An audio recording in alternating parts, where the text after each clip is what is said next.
Isang mapag-aragang umaga po sa ating lahat mula po sa National Authority for Child Care.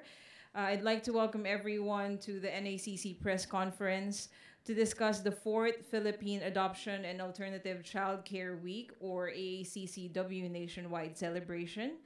We will also discuss the updates on adoption and alternative child care, including the fight against illegal adoption, particularly online baby selling. Ako po si Vanessa mula sa Policy and Plans Development Division ng NACC, and I will be your facilitator for today's press conference. To start off, let me introduce to you our panelists for this press conference. First, we have the NACC Undersecretary Janela Ejercito Estrada.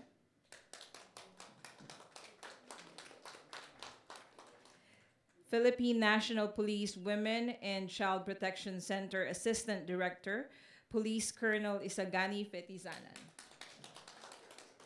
Good morning po. The NACC Assistant Secretary for Operations and Services, Ms. Rowena Macalintal. The NACC Assistant Secretary for Administration and Finance, Attorney Erickson Luz. And the NACC Director 3 for Operations and Services, Ms. Imelda Ronda. Also joining us are NACC Director 3 for Administration and Finance, Attorney Christine Padilla Antolin. Sorry. From the Operations Division, we have Ms. Gina Escalante, Chief of the Alternative Child Care Division. Our Employee of the Year. And our Employee of the Year.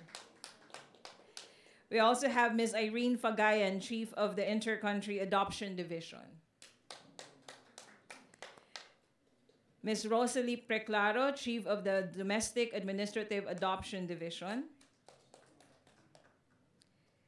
Ms. Maria Caris Masid, Chief of the Standards Monitoring Division.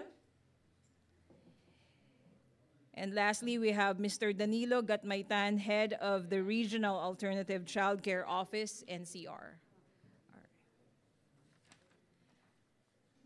Also joining us via Zoom are our media friends from all over the country. They're right there at your screen. Ay, asan ba? Wala pa pala sa screen. But good morning everyone sa mga naka-join sa atin ngayon via Zoom. And we are also joined by our regional alternative child care officers and information officers from Luzon, Visayas, and Mindanao. Good morning, everyone. We are also live on Facebook via the Philippine Information Agency FB page, the Council for the Welfare of Children, or CWC, and the Ayakat page.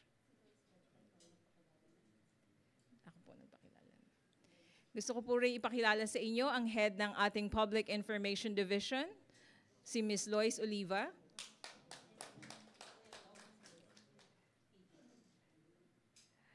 The NACC takes pride in its accomplishments in adoption and alternative child care since its establishment in mid-2022 by virtue of the Republic Act number 11642, or the Domestic Adoption and Alternative Child Care Act.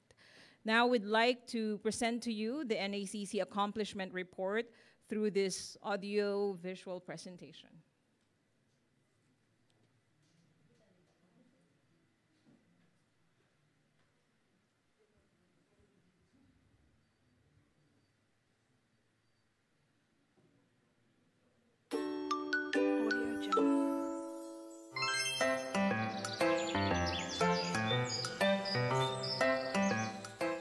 Hi everyone! Let's go back to the beginning.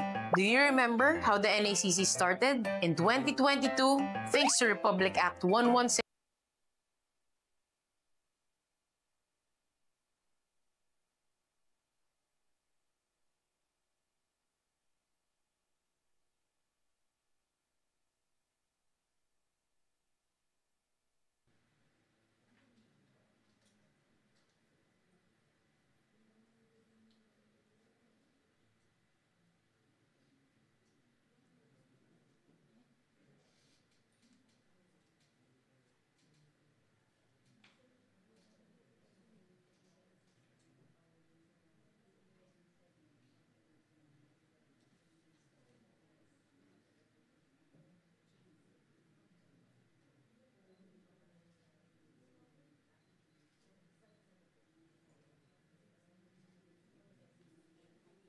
right, just please bear with us.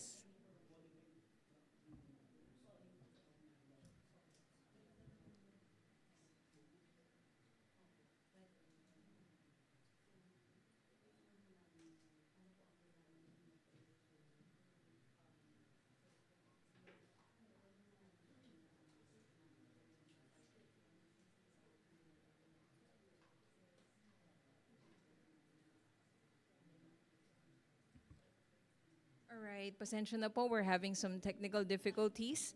We'll show you the AVP later on. So our first speaker for today is the NACC Undersecretary Janela Ejercito Estrada.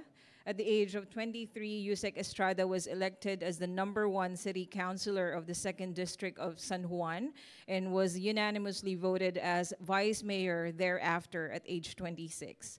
She earned her degree of Bachelor of Arts major in political science at De La Salle University and completed postgraduate programs at Harvard University Kennedy School of Public Governance in Cambridge, Massachusetts, for the Emerging Leaders Executive Education Program, and at the National University of Singapore's Lee Kuan Yew School of Public Policy Executive Education on Public Policy Design and Implementation for Success program. Her efforts and dedication to public service have been recognized and highlighted by numerous public and private organizations, both at the national and international levels. Ladies and gentlemen, let's all welcome the National Authority for Child Care's Undersecretary, Ms. Janela Ejercito Estrada.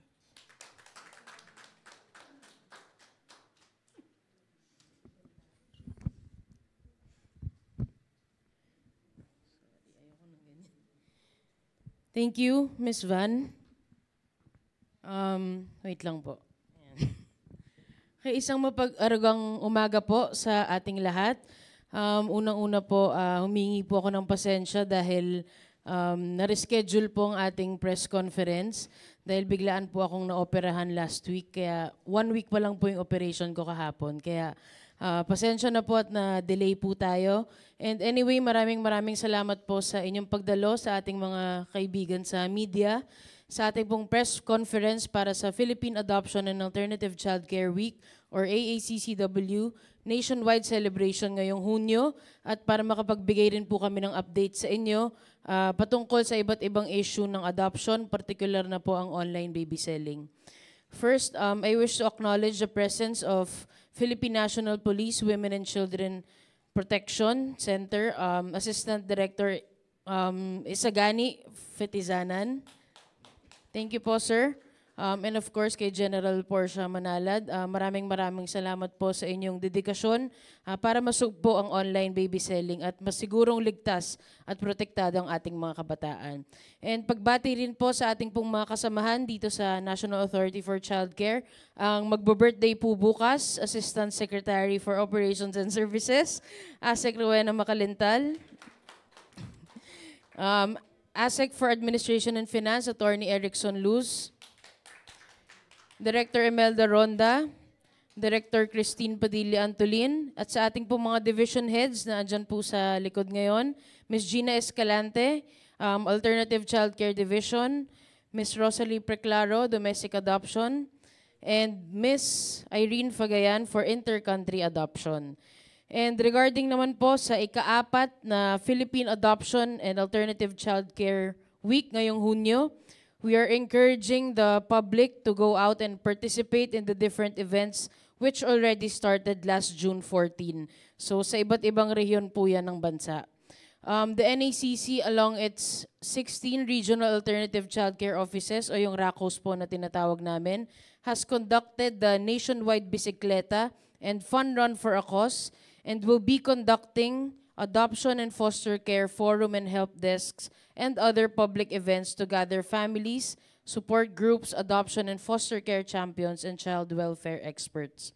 So noong Sunday po, June 15, umabot po ng 1,100 ang nag-pre-register pero ang dumalo po sa atin dito sa NCR ay 700. So it's still a good thing kasi more and more people are becoming interested in advocating our program. So marami-rami na rin po ang nare-reach ng NACC, kaya masaya po kami dito. At nakasama rin po namin sa event na yon si Police Brigadier General Portia Manalad and the PNP-WCPC, si ARTA Secretary Ernesto Perez, at yung aming mga NACC ambassadors si Miss Julia Clarete and Miss Claudine Barreto, na isa rin pong adoptive parent. So nationwide, almost 7,000 po ang nag-participate sa aming bisikleta and fun run for a cause. So we are very happy because every year, parami po ng parami yung sumasali at sumusuporta sa aming pong mga programa. So ginagawa po natin ito upang may angat ang antas ng kaalaman ng publiko patungkol sa kahalagahan ng legal adoption at iba pang uri ng alternative child care kagaya ng foster care, kinship care, family-like care, and residential care. So mandated po ang NACC kasama ang media at iba pang sektor na ipagdiwang ang AACCW tuwing ikalawang Lunes ng Hunyo kada taon per Republic Act No. 11642 or the Domestic Administrative Adoption and Alternative Child Care Act. So ngayong taon po ang tema po natin ay Hope and Home for Every Child. Ito po ay isang paalala sa ating lahat na bawat bata ay may karapatan sa isang ligtas at mapagmahal na pamilya. At kailangan nating pagtulungan na patuloy silang magkaroon ng pag-asa para sa katuparan ng kanilang mga pangarap. So let us give hope and home for every abandoned, neglected, dependent, surrendered, foundlings, orphaned, abused, and exploited children. So patungkol naman po sa issue ng online baby selling, patuloy po ang ating pakikipag-ugnayan sa Philippine National Police Women and Children Protection Center upang sagipin po ang mga batang ibinebenta sa Facebook, pati na ang pagdakip sa mga walang pusong individual na naaati magbenta ng bata na parang ordinaryong mga gamit lang at kulang na lang i-live sell na nila tong mga batang to. So mula 2023 nang una namin tong mai-report, meron pong 23 Facebook groups kung saan lantaran ng pagbebenta ng bata. So sa ngayon, meron pa ring 12 Facebook groups na patuloy pa rin na nagbibigay plataforma sa mga pagbebenta at bumibili ng bata. Actually, nabawasan na po ito nung mga nakaraang buwan. Nasa 4 na lang po ito. Pero naging 12 na naman po ngayon dahil kada delete po sa kanila ay gumagawa ulit ng panibagong mga Facebook groups. So sa ngayon po, meron na pong 9 na bata na na-rescue. At meron naman pong 14 na individual ang nadakip at kasalukuyang nililitis sa paglabag sa RA 9208 as amended by RA 10164 and RA 11862 o yung Expanded Anti-Trafficking in Persons Act of 2022. So sila rin po ay may kasong child abuse per RA 7610 o ang Special Protection of Children Against Abuse, Exploitation, and Discrimination Act. Ang pinaka-latest po ang nitong nakaraang May 13, 2025 by the PNP-WCPC Luzon Field Unit na nasaksihan ko po mismo ang tangkang pagbebenta ng isang 7-day-old baby boy dito po sa Quezon City. So 5 individual po ang nadakip, kasama po ang 2 menor de edad. So we wish to commend the efforts and dedication of the PNP-WCPC under the leadership of Police Brigadier General Portia Manalad. So maraming salamat po sa inyong pagsusumikap na mapanatiling ligtas ang ating pong mga kabataan. And as the head of the country's Central Authority on Adoption and Alternative Child Care, I vow to keep the Filipino children safe from online baby selling and child exploitation. Along with the dedicated and passionate individuals who make up the NACC, makakaasa po kayo na ipagpapatuloy namin ang pagsugpo sa online baby selling at pagsiguro ng lahat ng kabataan na hindi mawawalan ng pag-asa para sa isang ligtas at mapagmahal na pamilya. Sa tulong po ng ating mga adoptive parents at licensed foster care parents. So personal ko po itong advokasya dahil wala naman po magpoprotekta, mag-aalaga at magmamahal sa mga batang inabandona, pinabayaan, isinuko, naulila o inabuso, kundi tayo na kanila ng mga ama at ina. So, nawala man po sila sa piling ng kanilang mga biological parents o family, hindi natin dapat silang talikuran at kalimutan ang mga batang umaasa sa atin. That is the right thing to do and that is the moral thing for us to do. Kaya po, muli kaming nananawagan sa ating mga kababayan na suportahan ang legal adoption, foster care, at iba pang programa ng pamahalaan at NACC para wag mawala ng pag-asa ang ating mga kabataan. Sila po ang ating kinabukasan at ang paghahanda sa kinabukasan na ito ay ngayon na. So maraming salamat po sa inyo lahat. Mabuhay po kayo at mabuhay ang kabataang Pilipino.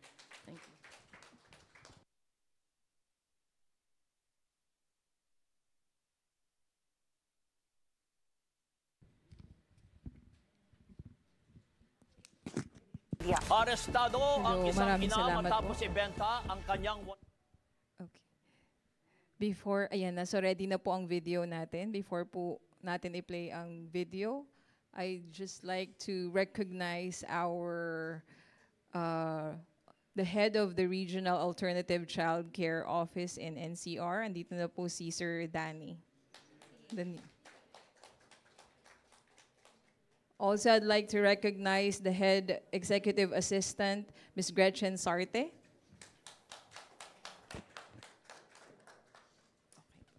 All right, so let's try this again.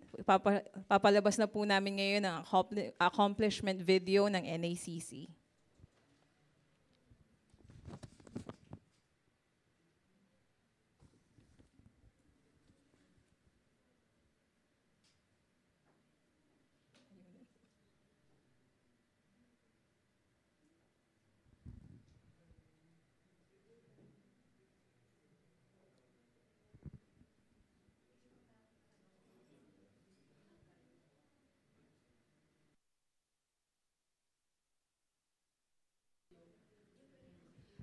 Okay. So, ngayon, ang i-show po muna namin ay ang AVP ng online baby selling. Ang entrapment operations laban sa illegal na pag-aampon o pagbebenta ng mga bata sa social media. Arestado ang isang ina matapos ibenta ang kanyang 8 araw na sanggol sa social media. Meron na nga pong nahuli na 2 suspect, isang yung ahente nanay. at saka yung nanay na Mismo. nagbenta ng kanyang anak. Isang nanay ang naaresto sa Northern Samar matapos umanong ibenta ang 2 anak. Dahil sa talamak na baby for sale online, bumuo na ng Technical Working Group ang PNP, NACC at Cybercrime Investigation and Coordinating Center. Bilang Undersecretary ng National Authority for Child Care, mahigpit namin kinokondena ang anumang uri ng pagbili o pagbebenta ng bata. Ako po ang nakakita na meron pong mga ganitong Facebook groups na lantaran po sa Facebook. At dito po ay nagbebenta ng mga bata. Let me be absolutely clear. Baby selling is human trafficking. It is a heinous crime that robs children of their dignity, security, and future. It is an exploitation of the most vulnerable, and it has no place in a just and humane society.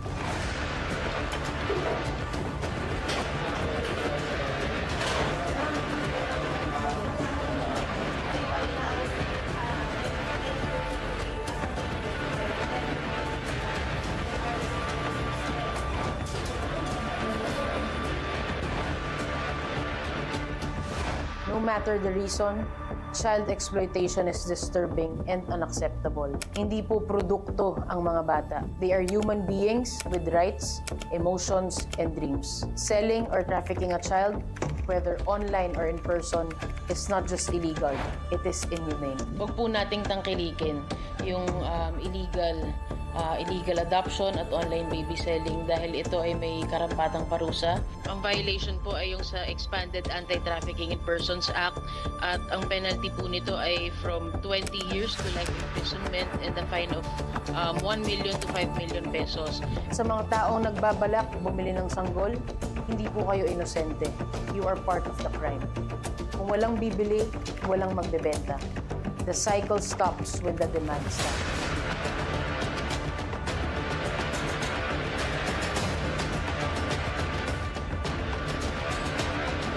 This is not a matter of convenience or desperation.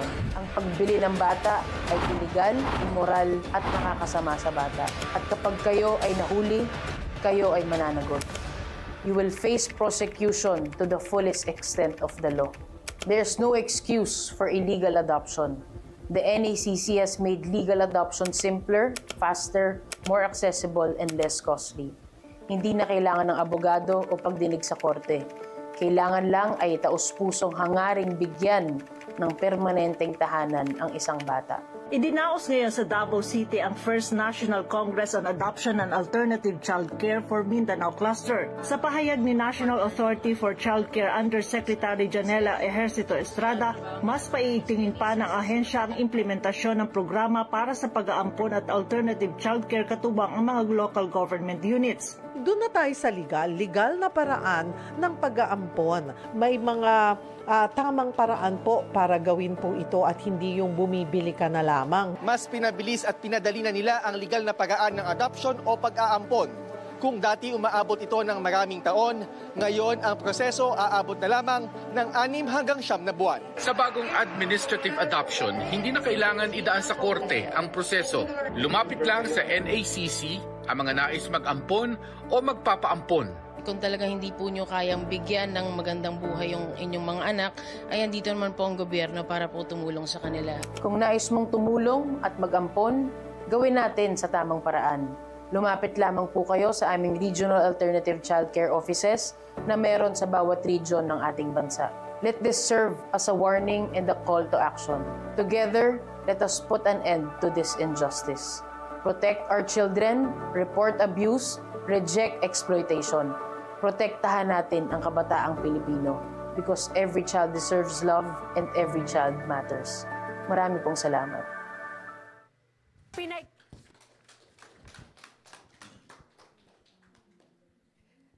At para po sa umagang ito, we are fortunate to have with us PNP Women and Child Protection Center Assistant Director Isagani Fetizanan to give us update on the PNP WCPC's ongoing operations to hunt down itong mga nagbebenta at bumibili ng bata. Led by Police Brigadier General Portia Manala, the PNP WCPC oversees not only the women and children's desks, but also has developed into the PNP's specialized and dedicated unit against trafficking in person, hence their ongoing operations against online baby selling.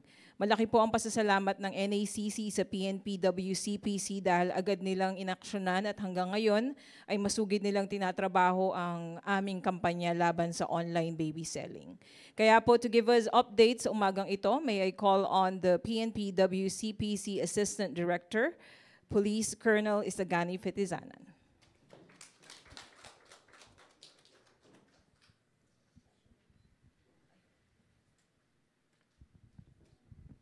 Thank you, ma'am. Undersecretary Janela Estrada, ma'am. Assistant Secretary Rowena Macalintal, ma'am. ASEC Luz, Director Imelda Ronda, other officers, key officers of the NACC, staff, the friends from the media, magandang umaga po sa ating lahat. Today, as we affirm our unwavering commitment to the safety and well-being of our children, we must confront a deeply disturbing issue, online baby selling. The rise of digital platforms has tragically enabled unscrupulous individuals to exploit vulnerable infants, turning them into commodities in an illegal trade that disregards their fundamental rights and welfare. This practice not only threatens the health and dignity of innocent children, but also erodes the very foundation of family bonds and societal values. As of May 31, 2025, the Philippine National Police Women and Children Protection Center has recorded a total of 13 operations targeting child selling or illegal adoption that have been conducted, leading to 18 arrests and the rescue of 14 victims. This has resulted in the filing of 12 cases for prosecution. These numbers underscore the urgent need for stronger protection and decisive action. The WCPC stands firm against all forms of child exploitation, including this abhorrent act. We call on community members, to unite in identifying, preventing, and holding accountable those engaged in these crimes. Stronger regulations, vigilant monitoring, and swift action are essential to dismantling these illicit networks.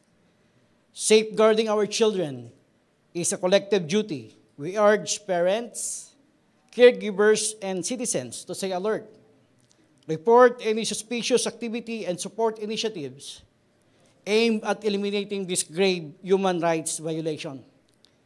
Every report, every effort, and every voice matters in the fight against child exploitation. Together, let us build a world where every child is cherished, protected, and nurtured, free from the shadows of abuse and exploitation. Thank you and good day.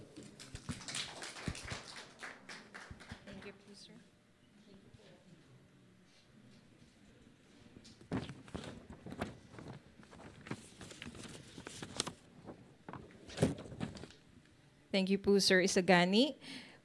Bago po tayo mag-proceed sa open forum, i-play na po natin ngayon yung accomplishment report.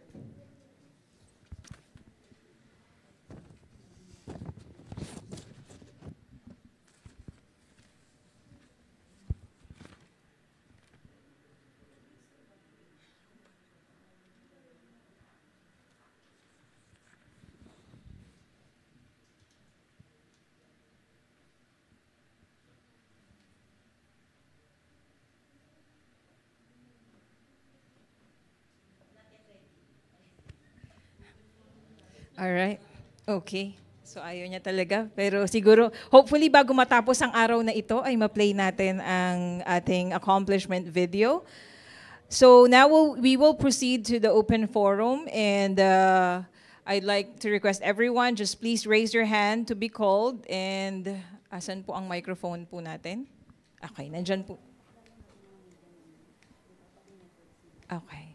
So, bago po tayo magsimula daw, nagre-request ang ating mga panelists. Baka po pwedeng magpakilala ang mga membro ng ating media. Andyan po meron po kayong mga microphone. Baka po pwede tayong mag-start kay Sir.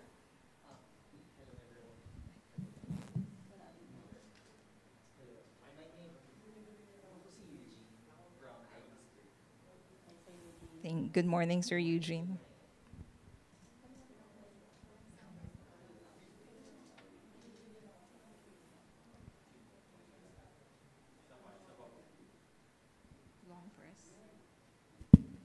Hello. Hi. Just to repeat, my name is Eugene from IBC 13. Good morning, everyone.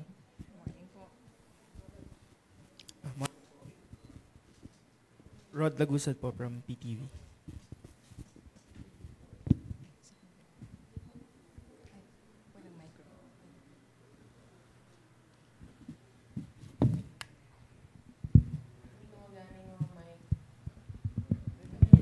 Hello. Good morning po, Criza Lopez po from URTV. Magandang umaga po sa lahat. Arlie Calalo po from Manila Times. Good morning po, Jeremiah Figarola from Radio Veritas po. Okay. Maraming salamat po. Meron po ba? Okay. Alright, so nag-introduce na po kayo ng sarili niyo. So pagka may question po, pwede pong mag-raise ng hand, tapos may microphone na po sa table nyo, and then you can just say your name and your media organization. For those joining naman po sa Google Meet, we will be getting your questions through the Google Sheet shared with you, or you may raise your hand to be recognized. Ay, hindi natin sila nakikita dito. Okay. And also, we have some coffee and appetizers for you at the back. So, kung gusto niyo pong kumuha ay available na po ngayon. For those joining us virtually, our Racos have arranged for a meal delivery for you. Okay, so let's now open the floor for questions. Yes, sir. Good morning, everyone. So, gusto ko lang po itanong, anyone of you could answer po, regarding po dito sa may 12 FB groups who still up sa Facebook that's selling or being used as a platform to sell online baby selling. Ano po yung status nito, and are we monitoring it, and what are the steps that we are doing right now to take down these Facebook groups po?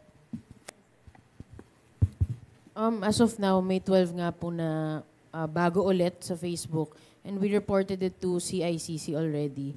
And actually, sila po yung mga nag-take down ng mga Facebook groups, kaya sa kanila po kami nagre-report. Although yun nga, gaya ng sabi ko kanina, bumabalik at bumabalik pa rin dahil gumagawa ng mga bagong accounts and pages yung ating mga nagbebenta ng bata. With that being said, since it's a recurring problem, ano po kaya yung step na NACC to actually combat totally kung paano natin mai-stop itong, social media being an online platform to this, human trafficking? Well, kailangan talaga namin ipalaganap yung mga programs and advocacies ng NACC para matigil yung mga online baby selling. And yun nga po, lahat naman po ng mga Facebook groups na to, nakamonitor din naman po sa PNP WCPT. So yung mga operations po natin nanggagaling po sa PNP. Kaya isa rin po sila sa nagtitake down ng mga Facebook pages.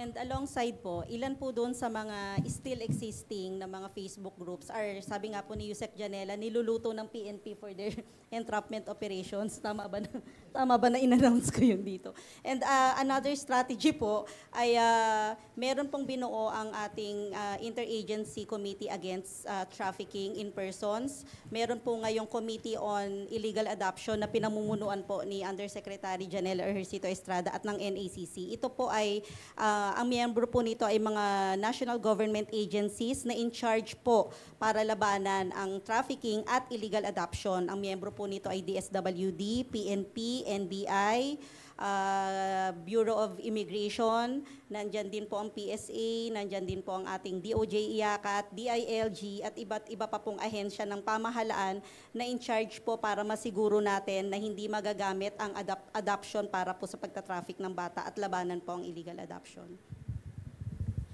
Susugan ko na lang din po yung question niya. Meron po ba kayong, if I'm not mistaken, nagkaroon po ng pag-uusap ang NACC with Meta.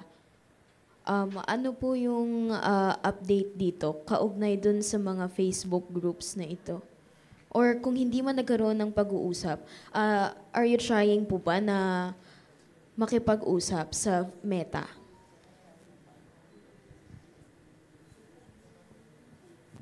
Yes po, nagkaroon po ng initial na pag-uusap between and among NACC, DSWD, PNP Cybercrime, CICC, at Meta PH. Yun po ay dahil nga dun sa unang letter namin regarding these incidences po ng mga online baby selling. After that, meron pong mga na-takedown na mga FB groups. Kaya po na nireport ni Yusek Janela, at one point in time, bumaba na lang po sa 4. Unfortunately, nakapag-strategize sila, nag-create na naman ng bagong FB group. So ngayon po, due na rin po yung aming request for follow-up meeting para po mas makapag-isip pa po tayo ng interagency efforts kung paano talaga masusugpo o masasawata o sana man lang hindi na makakapag-create ng Facebook groups kapag in the guise of baby selling or legal na pag-aampon or anything na yung mga keywords na yun, sana hindi na siya makreate at sana yung mga existing ay tuluyan pang ma-takedown. Although there are some talaga na nire-request ng PNP partner natin na wag muna dahil binabantayan, ongoing ang mga entrapment operations. And if you have other suggestions po, Yusek Janela and si Colonel po is very much willing at ang committee po ng illegal adoption is very much willing to entertain all those suggestions and recommendations para po masawata po natin itong insidente ng mga online baby selling sa Facebook groups. Okay. For Yusek and kay Colonel, recently po may isang mom influencer na yung baby niya ay naging victim ng pagnanakaw ng picture and then binebenta for illegal adoption or for sexual matters. Do you have any reaction about this? And ano po yung possible action ng PNP and ng NACC about sa mga ganito, about sa CSAM? Thank you. Thank you po dun sa information. Actually, yung mga ganitong information po ay kinukuha natin not only the PNP WCPC. Sinabi na po ni Ase kanina that the ACG is also monitoring Hindi po tumitigil yung ating keyboard warriors. Meron po tayong keyboard warriors na nagmo-monitor sa mga Facebook pages. As earlier said by Yusek na na-take down na yung iba, bumaba sa 4, and ang ginagawa nila ay nagpapalit ulit sila ng Facebook account. Yung tanong po kanina, yung tanong po nyo na kung bakit hindi agad nati-take down immediately, kailangan pa po nating gamitin or ma-monitor pa yung mga personalities involved with this group chat.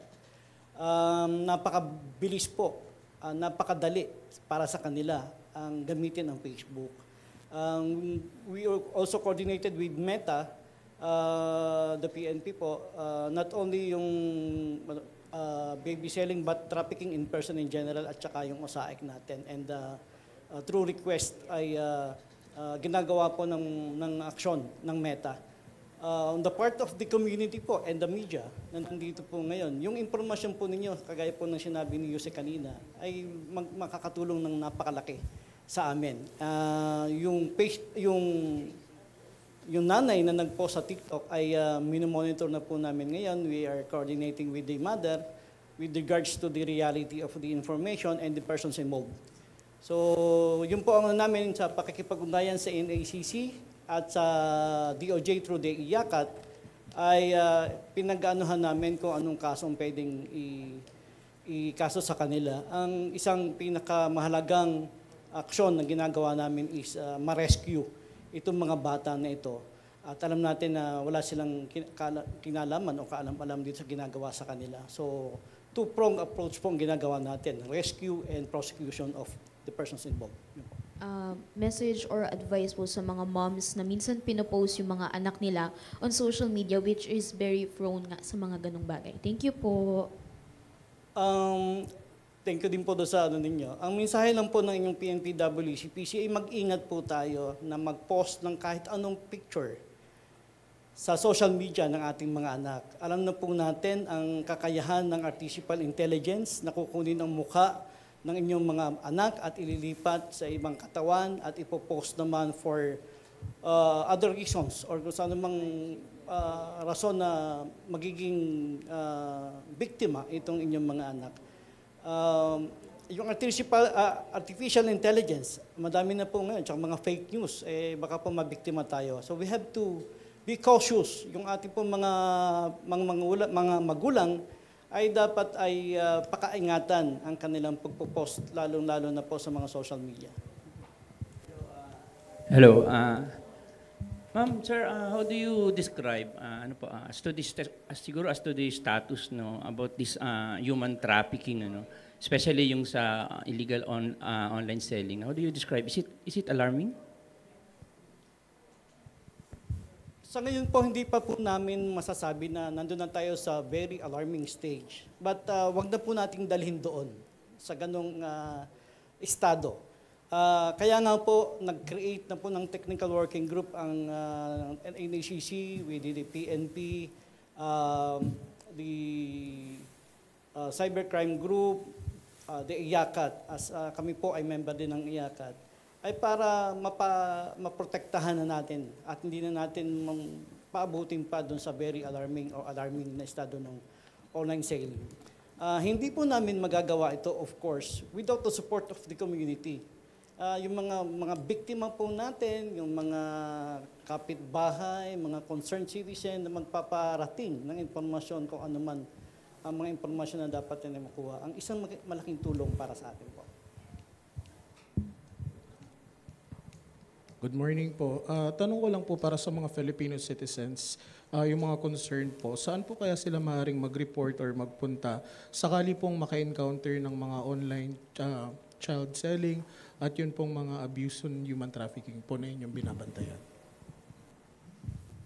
They can go to our regional alternative childcare offices. Nationwide po yan, may mga RACOs po tayo. And pwede rin po sa ating police, sa ating kapulisan, or dito po mismo sa National Authority for Childcare. Dagdagan ko lang po yung ano niya. Pwede pa. Meron po kaming Facebook page, yung WCPC Facebook page natin, Aling Police. Pwede po kayong magtungo doon para malaman din natin kung ano ba yung mga red flags may mga red flags po kasi tayo with regards to baby selling, trafficking in person, and everything. We also have a hotline number. Globe namin is 0966-725-5961 and Smart 0920-907-1717. Kagaya po ng sabi ng ating Chief PNP, yung 911 po, pwede nyo rin pong gamitin. Lahat po ng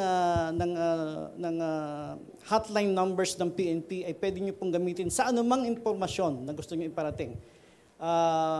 Maging ito ay labas sa usapin ng baby selling or trafficking in person, lahat po ng pangangailangan ng ating komunidad ay parating sa 911 and yung 911 po ang mag-i-inform sa amin at agarang solusyon po ang ating gagawin patungkol po sa mga impormasyon na bibigay po ninyo.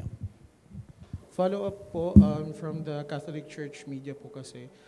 Have you ever been open with collaboration with the Catholic Church po? And if so, open po ba para po sa mga pagtutulungan, especially andito po yung church, para po sa assistance ng care, pagtulong at pag-aruga po in the future po? Yes po, maraming salamat po sa suggestion na yan. We will reach out to all other partners, non-government organizations, faith-based organizations kasi ang laban po sa illegal adoption ay requires the entire village, a whole of nation, a whole of government, a whole of society approach. And thank you po sa suggestion na yan. Kailangan po natin ng tulong ng lahat ng mga sektor ng ating lipunan para sama-sama pong labanan ang lahat ng uri ng illegal adoption, mapa-independent placement, pagtatamper po ng birth certificate, online baby selling, yan po yung mga palasak na mga uri ng illegal adoption na nangyayari ngayon. At yan po ay sama-sama nating lalabanan at pagtutulong-tulungan pong masawata. Salamat po.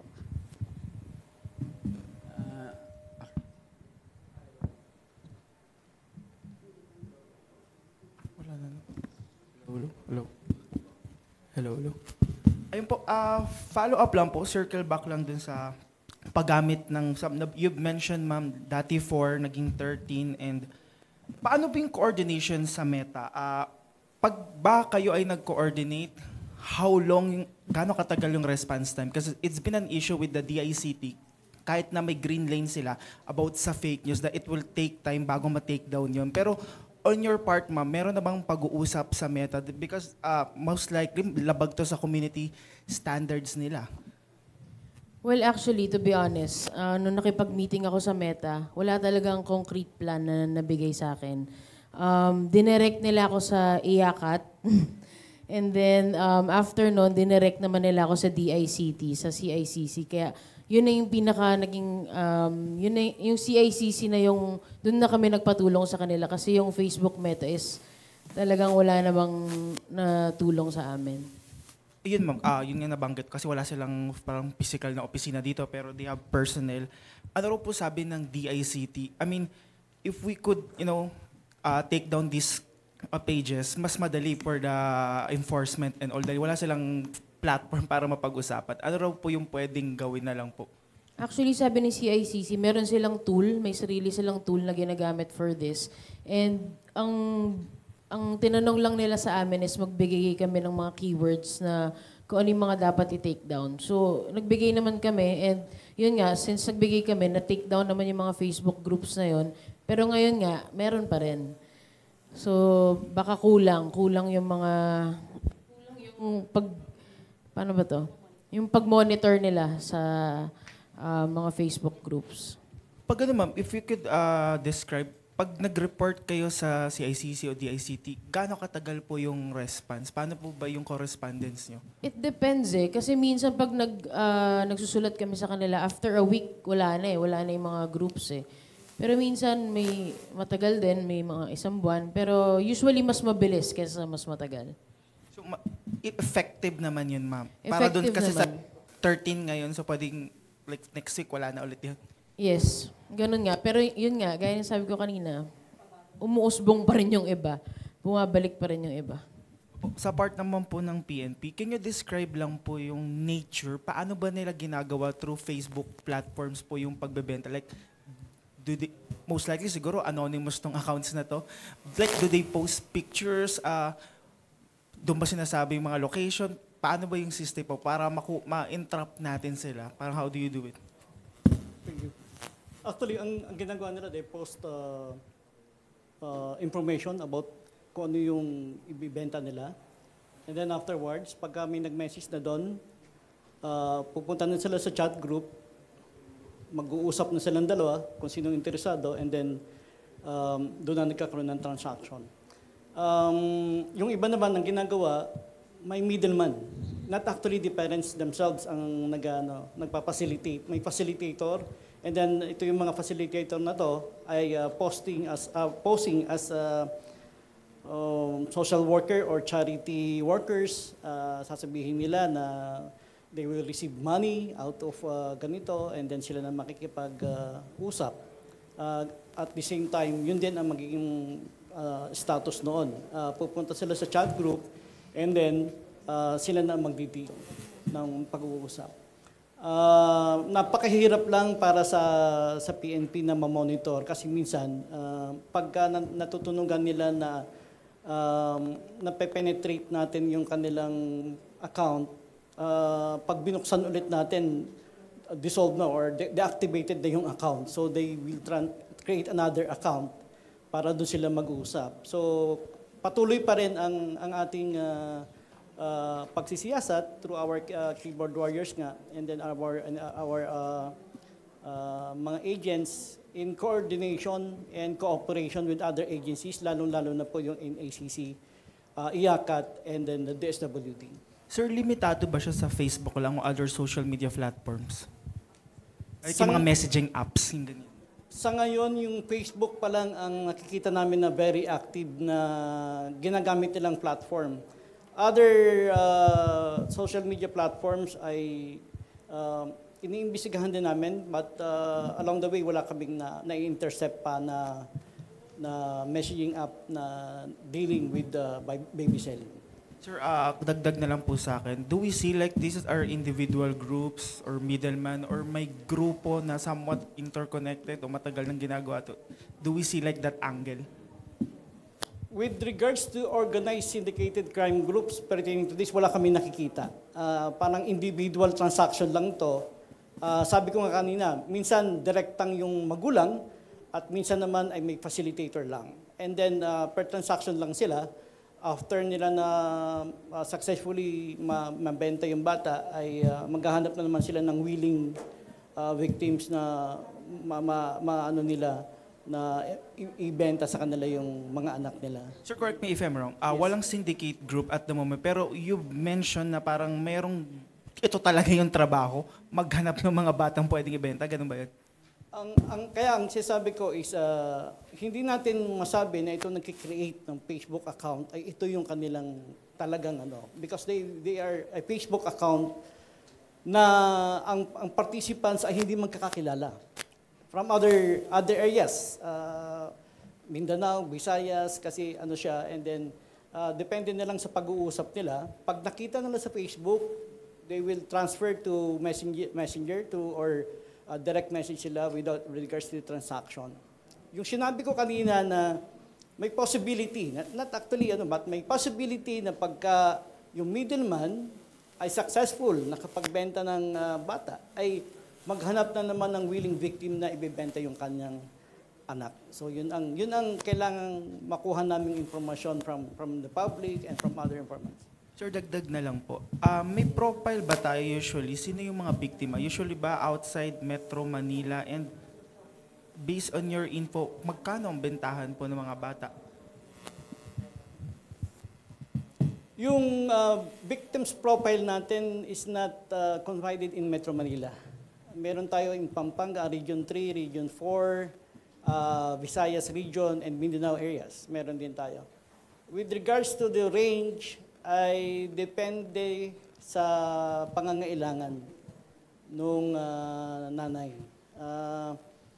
Masakit mang aminin, pero alam natin na ang nagtutulak talaga sa mga magulang o sa mga ina na ibenta ka na lang anak ay kahirapan, at yun ang talagang inana natin. So hindi kami particular with regards to kung magkano. Ang ano lang natin dito ay mailigtas yung bata na maano natin. Sir, natanong ko lang po kasi kasama po sa naaaresto po natin yung bumibili. And dagdag na rin po kay Yusek, ma'am, for follow-up na din. Ay, kay PNP muna po. Ano yung rason bakit yung mga gustong mag-ampon ay dumada dun sa ganung proseso? And sa NACC po, mahirap. Sabi niyo po kasi ma'am, months na lang, less than a month na lang po yung proseso. So parang, ano kaya yung nagtutulak sa mga to na hindi sumunod dun sa tamang proseso? Because the 9 months, ma'am, tama ba? Yun yung pinakamabilis at the moment. Si Sir muna po. Kung makikita natin, base doon sa mga operations na ginawa namin, it will only take for a long period of time of 1 week. Matagal na yun. Minsan nga, inaabot lang ng ilang araw, basta available yung pambayad mo, and then mag-meet up na sila, ganun ang nangyayari. So, siguro yun ang isang natin ay gusto nila yung mabilisan, na nandyan agad, and nakakapili sila actually. Kung gusto nila babae, gusto nila lalaki, pag sa Facebook, those who are interested with yung pinost, yun ang nakikipag-deal. Hindi lahat ng ipinopost ay nakukuha. So yun ang isang natin dyan. Well, for us sa NACC, I think yung iba ayaw sumunod sa proseso or yung iba hindi po alam kung ano yung proseso. Dahil bago pa nga lang yung NACC, 3 years pa lang po kami. So marami pa talaga sa ating mga kababayan na hindi alam na ang proseso ng adoption ngayon ay mas pinabilis na at mas pinasimple at hindi na magastos. Kasi kung dati dumadaan pa siya sa judiciary, umaabot po siya ng 5 taon, minsan pa hanggang mga 8, 10 taon. Pero ngayon, dahil meron na pong NACC, ay umaabot na lang po ng 9 months yung proseso ng adoption.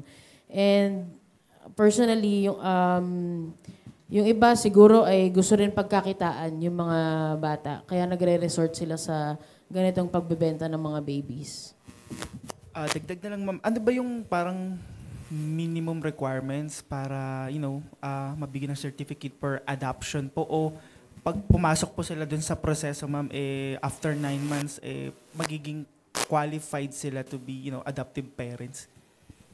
Okay, magandang umaga po. Actually po, ang proseso po ng adoption ay pinadali na at ang mga requirements po ay nakabase na kung anong klase ng adoption po ang kanilang fina-file na petition. So for domestic adoption po, meron po tayong regular adoption, step-parent adoption, adult adoption, at relative adoption. So ang mga dokumento na kailangan po nilang isumite ng mga petitioner ay nakadepende po sa klase ng adoption. So usually naman po, ano pong mga dokumento ito? Siyempre po, yung birth certificate, pagkakakilanlan ng bata at nung parents, marriage certificate po kapag married sila, financial capacity, kailangan pong ma-provide nila. It's either po ITR, kung may trabaho po sila, or business, financial documents regarding po sa kanilang business or bank accounts. And then, kailangan po ma-determine din po natin na sila ay may physical at psychological capacity. So, meron pong sinasubmit na medical evaluation at psychological evaluation. And of course po, para mapatunayan po natin na sila ay mabubuting tao sa komunidad, ay meron po tayong hinihingi rin ng mga character references po sa kanilang kaibigan, sa kanila pong churches, pastor or minister or priest, kung sila po ay kung saan man na relihiyon na they practice. So usually yun lang po yung mga dokumento at wala pong binabayaran na application fee or processing fee po sa NACC. Ang ginagastos lang po ng ating mga petitioner ay para po sa pagkuha ng mga dokumento. Kagaya po ng birth certificate, syempre po kukuha sila sa PSA.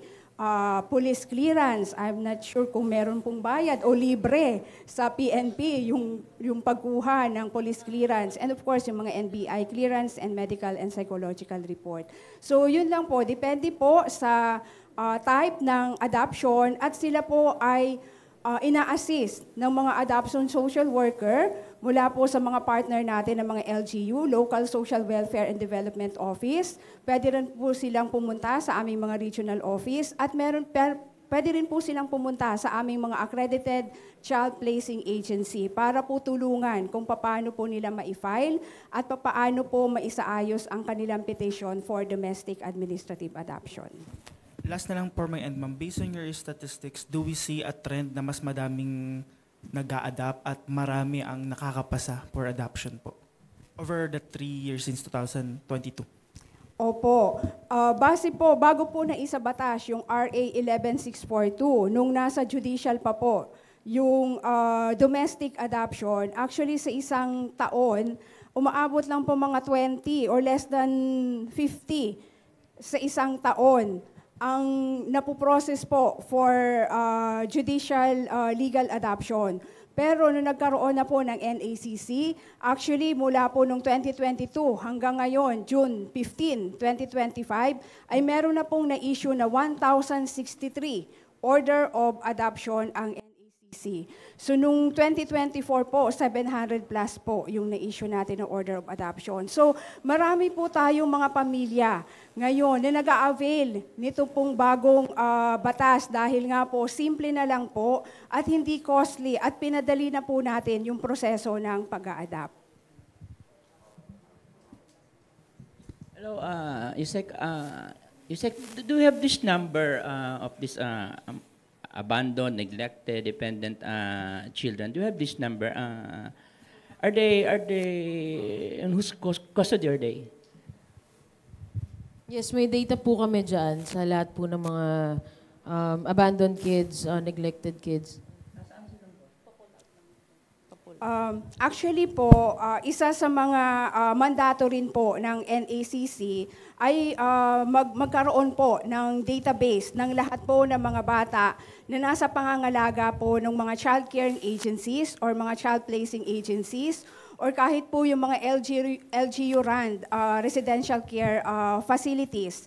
At kami po ay patuloy na nakikipag-ugnayan po yung aming po mga Regional Alternative Child Care Office sa lahat po ng mga child caring agencies sa bawat rehiyon po. At actually po, ang NACC ay binigyan na rin po ng additional mandate from the DSWD through the memorandum circular na magbibigay na rin po ng certification ang NACC para po doon sa mga social work agencies na merong nangangalaga po ng mga bata na kailangan po nilang mag-apply at magpa-accredit ng kanilang adoption and alternative child care program. So,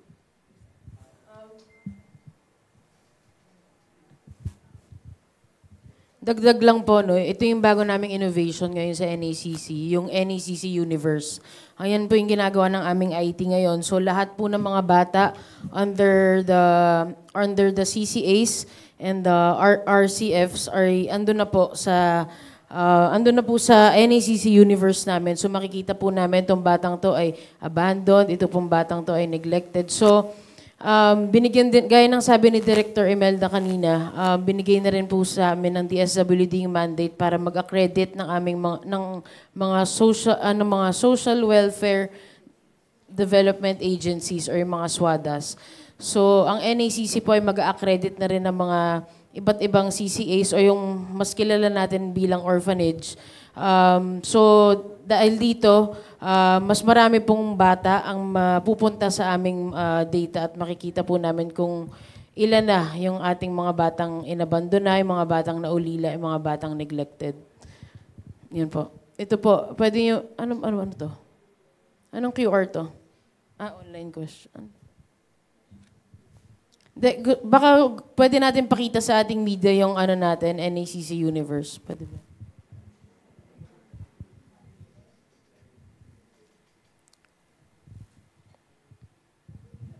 Pero kung hahanapin pa po nila, question po muna para di tayo matenga. Yusek, what are the possible risk? Kasi syempre yung mga mother or parents, nag-resort nga sila into illegal adoption. And sa NACC, minamatch ba nila yung baby dun sa parent. Kung match yung ganito, yun yung ibibigay nila na baby.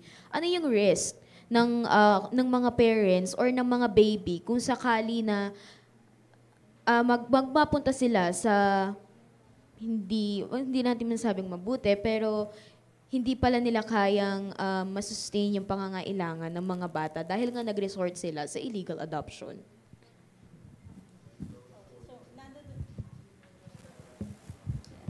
Okay. So yung mga risk po sa mga ganyan, hindi po natin ibibigay yung tamang identity ng bata. Hindi rin ho natin naaayos ang legitimate status ng mga bata na ito. Kaya po ini-encourage po natin ang ating mga kababayan na idaan po sa legal na proseso ng pag-aampon ang inyong mga ang ating proseso para po masiguro natin na nabibigay po natin ng karampatang legitimate status ang mga bata, considered legitimate children po ito ng kanilang mga magulang, na-establish po natin, nabibigyan po natin ng maayos na identity at pagkakakilanlan ng bata, at lahat po ng karapatan ng isang lehitimong anak ay po pwede hong maibigay. Gayon din po ang successional rights po pwede pong mapamanahan ang mga bata na ito. Ito po ang best level of protection na maibibigay natin sa mga batang aampunin natin. Ngayon ang aming panawagan naman po sa mga magulang po na meron po in their custody yung mga batang hindi naman nila anak, hindi nila kamag-anak, hindi naman po sila licensed foster parent, hindi naman po sila court-appointed guardian ng bata. Sila po ay walang authority to take custody of these children. Ang aming pong panawagan sa inyo ay idulog po ninyo ito sa aming mga regional alternative childcare offices para matulungan po namin kayo ma-assess po ang inyong case at matulungan po natin kayong maiproseso at ma-legitimize po ang situation ng inyong custody sa mga batang ito.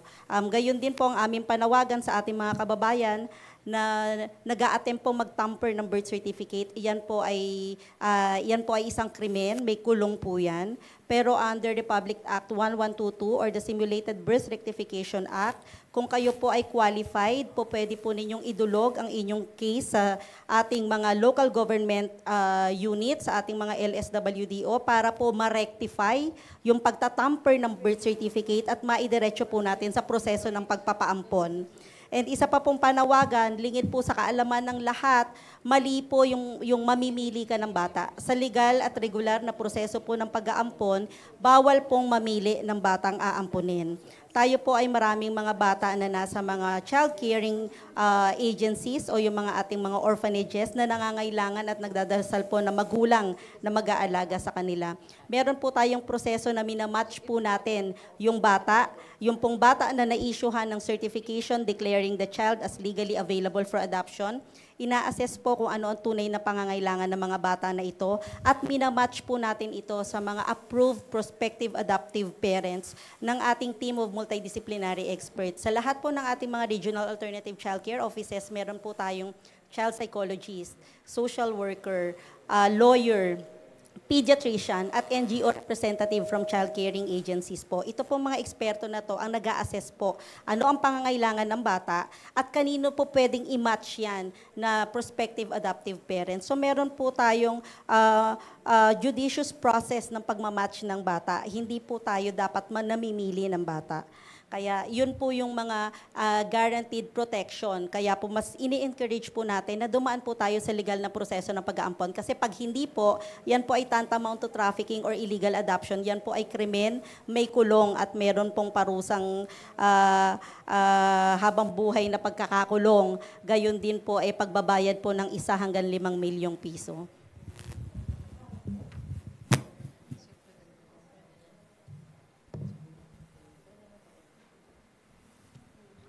Hello ma'am, clarification lang po. Dun sa warning about sa tampering ng birth certificate, clarification, pag nag-come forward, hindi kakasuhan? Paano ba yun?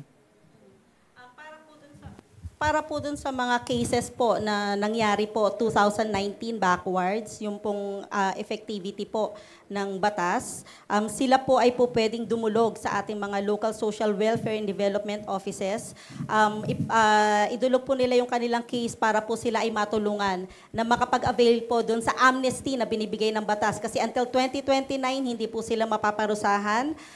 Basta po idulog nila ang kanilang kaso at i-file po yung petition for simulated birth rectification. Mapaparectify po natin ang birth certificate ng bata. Diretso na po sa proseso ng pagpapaampon at wala po silang kailangang bayaran sa kanilang mga LSWD o sa mga RACO o sa mga sa NACC. Requirements lang po ang kanilang kailangang pagkagastusan o di kaya po kung kukuha po sila ng serbisyo ng isang child placing agency. Dagdag na lang, ma'am. Nabanggit niyo, ma'am, yung mga walang legal custody doon pero nasa kanila na naidulog sa offices. Does it matter, ma'am, kapag, if ever may wait, kapag matagal na nilang kasama? I mean, okay naman and all, pero yung legality wala. Does it give weight para dun sa kung dadaan sila sa tamang proseso? Yes po, mabibigyan po yan ng ng karampatang consideration. Basta po idadaan po natin sa assessment po ng licensed social worker from their respective local government units. Alam naman po natin yung kultura ng Pilipino na mahilig mag-alaga ng bata. Kaya lamang po, yung pong batang inaalagaan nila, walang legitimate status. Hindi po nila ma-applyan ng birth certificate. Hindi nila ma-applyan ng passport. Kung ito po ay gusto nilang ampunin na, idulog po nila sa kanilang mga local social welfare development officers o kaya po sa kanilang mga child placing agencies para po sila ay ma-assess at maidaan po natin sila sa legal na proseso ng pagpapaampon, sir. Okay. Thank you, Asek. Papakita po muna namin yung binanggit kanina ni Yusek Janela, yung NACC Universe na ginagawa ngayon ng aming IT.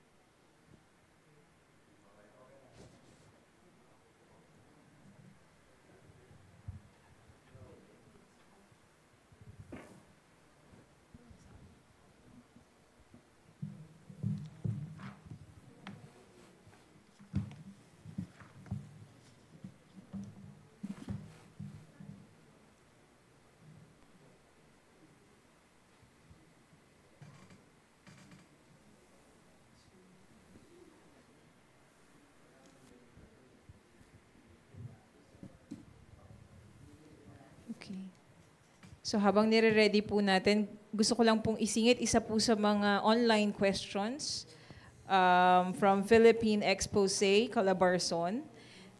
I think nasagot na rin to ni Director Imelda kanina. Usual types of adoption.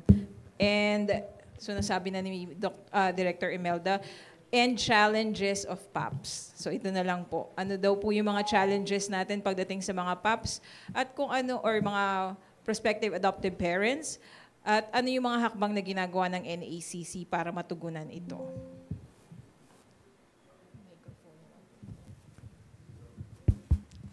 Hello. So, nasabi ko po kanina, yung ating pong mga kategorya ng adoption is regular adoption, adult adoption, step-parent adoption, and relative adoption within the 4th degree of consanguinity or affinity. So ano po yung mga challenges ng ating mga prospective adoptive parents? So siguro po napaka-wide, napaka-broad nung tanong. Siguro po yung challenges nila is yung paano makakakuha ng mga requirements, kanino sila dudulog na adoption social worker. So nasabi ko po, pwede po silang pumunta sa kanilang mga local welfare and development officers sa kanila pong city or municipality. O kaya naman po, kung nandito sila sa NCR, ay po pwede po silang pumunta sa ating mga child placing agencies. And of course po, yung aming pong mga regional alternative child care offices sa 16 region po, ay meron po silang kinakandak na regular pre-adoption and foster care forum. So maaari po silang pumunta sa mga Facebook account po ng aming mga RACOS kasi nandun po naka-announce ang kanilang mga schedule ng online or face-to-face na pre-adoption forum. Kasi ito po ang pinakaunang step sa isang gustong mag-adapt na pamilya, kailangan po silang mag-attend ng pre-adoption forum at makakuha po ng certificate of attendance para po dito. Sa mga forum na po ito ay dinidiscuss po nung ating mga social worker yung proseso at mga documentary requirements sa bawat kategorya ng adoption po. Kung saan po nila ipa-file, anong dokumento ang kailangan nilang kuhanin po. So, tutulungan po sila ng social worker para po ma-determine kung anong klase po ng adoption yung kanilang ipa-file sa ating pong mga regional alternative childcare offices po. Hello, kay Yusek. Yusek, ano ba?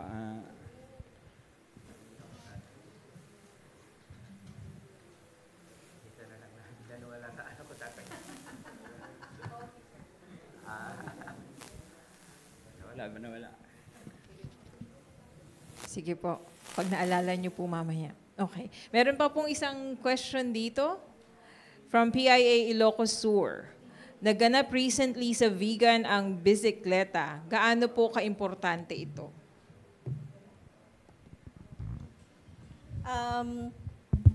Importante po ito para maipakita sa ating mga kababayan na mayroon na pong rising na kamalayan, consciousness patungkol sa existence po ng National Authority for Childcare, ng mga Regional Alternative Childcare Offices, mga ahensya po under the DSWD na nangangasiwa po ng proseso ng pag-aampon. Ikalawa po, yun din pong naipapakita po natin na mayroon po tayong mga partners, stakeholders, supporters sa ating advokasya ng legal na proseso ng pag-aampon.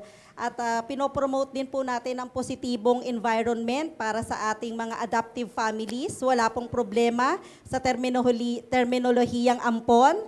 Binigyan pa po namin ng ibig sabihin o ng acronym ang ampon.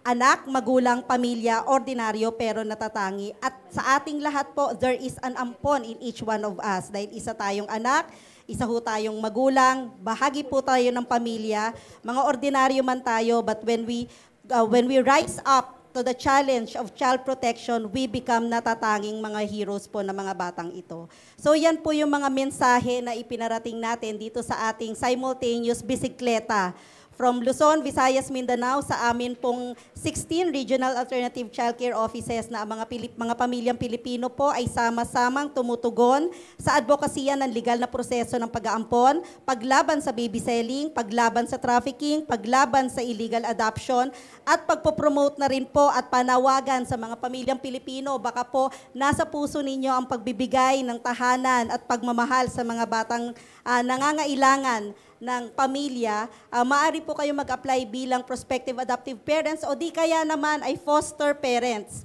Tayo po ngayon ay nangangalaga sa mahigit 1,000 bata na nasa foster care. Tayo po ay may higit 900 licensed foster parents. At ang mga bata po ito na nilalagak natin for foster care ay nagbibigay po ng monthly subsidy ang NACC in the amount of 8,000 to 10,000 monthly para po sa pangangalaga ng mga bata na ito. Kaya po muli, naging tema po namin, giving hope and home for every child. Kaya po kung interesado po kayo maging licensed foster parent, kung interesado po kayo mag-ampon, makipag-ugnayan na po kayo sa aming website, www.nacc.gov.ph o di po kaya yung aming mga social media accounts, National Authority for Childcare, meron po sa TikTok, meron po sa YouTube, meron po sa Instagram, at sa aming pong contact number, 0917-322-6222 or 0917-322-NACC.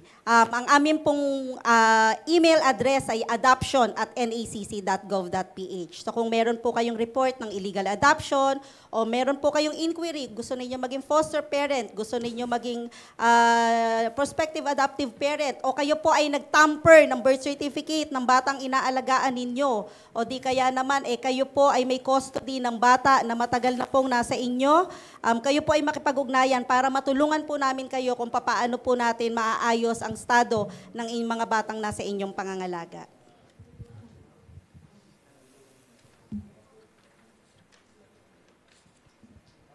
Meron Meron pa po ba tayong katanungan? And Ma'am Van, gusto rin ho namin imbitahin din po kayo kung available po kayo sa July 22. Yan po isasagawa namin ang Interagency Committee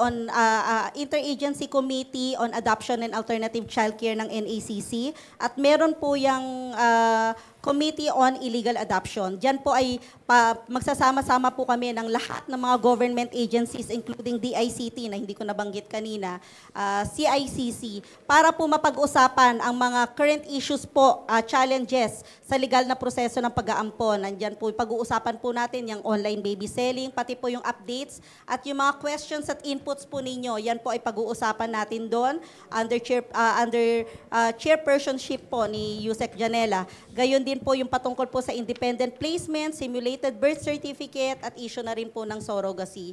So yan po yung mga sama-sama natin pag-uusapan para po tayo po ay makapag-come up ng solusyon para po mas masawata po natin ang online baby selling.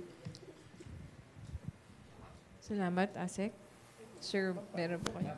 Ay, okay. Habol na lang, kay Yusek na lang, parang suggestion lang siguro baka ginagawa na rin ng NACC, about the need na siguro to intensify ng NACC yung role nito, lalo na sa legal adoption. Kasi sa totoo lang, marami pa rin among ang alam na ang alam is sa korte.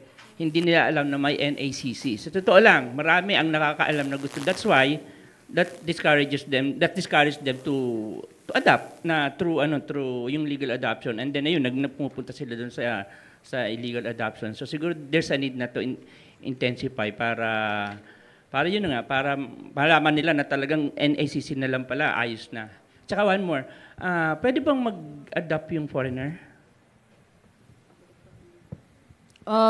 Doon po muna sa unang tanong.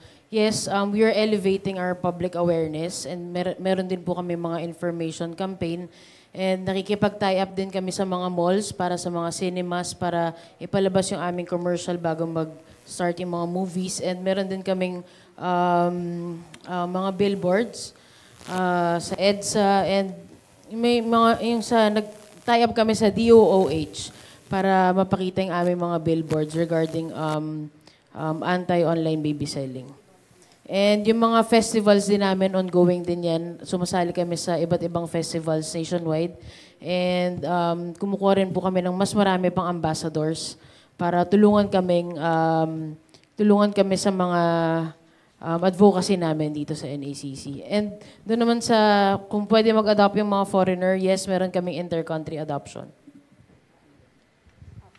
Dagdag ko po doon sa sinabi ni Yusek. Actually po, nung 2024, nabanggit po kanina na meron po kaming ginanap na National Congress on Adoption and Alternative Childcare. Kasi po, we believe ng ating pong mga local government units, yung ating mga local chief executives, sila po ay katuwang natin sa pagpapalaganap. Kasi sila po yung frontliners, di po ba? Sila yung talagang unang pupuntahan ng mga tao sa komunidad, ang kanilang LGU, ang kanilang mga barangay. Kaya po nagkaroon po ng National Congress para po may pakilala ng NACC ang mandato nito sa ating pong mga partner LGU. Since 2024, actually, meron na po kaming mga 89 LGUs all over the country na meron na po kaming Memorandum of Agreement na ang mga LGUs na po ito ay magpapatupad ng programa ng legal adoption at alternative childcare.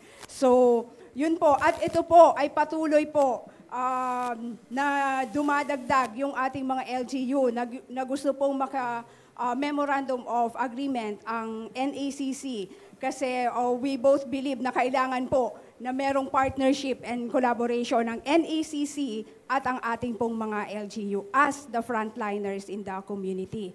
Ngayon, doon naman po sa tanong kung pwedeng mag-adapt ang foreigner, So, sabi po ni Yusek, meron din po tayong programa na inter-country adoption. So, yung mga foreigners po na nakatira sa ibang bansa at gusto nilang mag-adopt ng Filipino child, inter-country adoption po ang kanilang route. Meron din po tayong mga partner accredited foreign adoption agency at ang NACC po ay Central Authority on Inter-Country Adoption under the 1993 Hague Convention on Inter-Country Adoption. So, ang proseso po kasi ng inter-country adoption, ang assessment ng prospective adoptive parents, yung mag-a-adopt, ay doon po sa country kung saan po sila naka-base. Okay? Yun po yung mag-aaral ng kanilang eligibility and suitability as prospective adoptive parents. At kapag ka po sila ay na-approve ng kanilang sariling gobyerno, ang kanilang application po ay ipapadala through the Central Authority or the NACC Accredited Foreign Adoption Agency, ipapadala dito po sa NACC at aaralin din po natin yung kanilang petition. Kasi kailangan po ma-approve din po sila base naman po sa requirements and criteria ng inter-country adoption law. Okay, since po this, the establishment of NACC, may kahit rough estimate, may ilan na po ba yung foreigners na nakapag-adopt? Actually po, ang inter-country adoption ay nagsimula pa po noong 1995 through the enactment ng Republic Act 8043. 1995 pa po yun na batas. Nung January 2022, nung nabuo po ang NACC, inabsorb po nila yung Inter-Country Adoption Board. So, mula 1995 hanggang ngayon, siguro po mga 8,000 to less than 10,000 na po ang napa-adapt po natin ng mga Filipino children sa abroad. At yun naman po ay iba't ibang kategory naman po ng adoption kasi kahit po inter-country, meron din po tayong relative adoption. So yung ating pong mga kababayan na mga Filipino na naging citizen na ng ibang bansa, po pwede po silang mag-adopt ng kanilang kamag-anak dito po sa Pilipinas. Okay. I guess wala na pong tanong. Ready na po ba ang ating NACC Universe?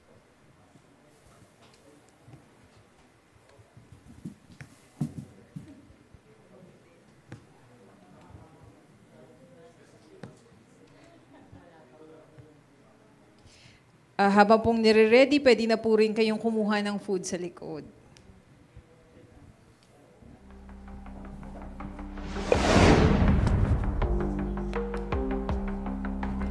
The NACC Universe is a powerful suite of systems designed to elevate efficiency, enhance collaboration, and drive impactful solutions.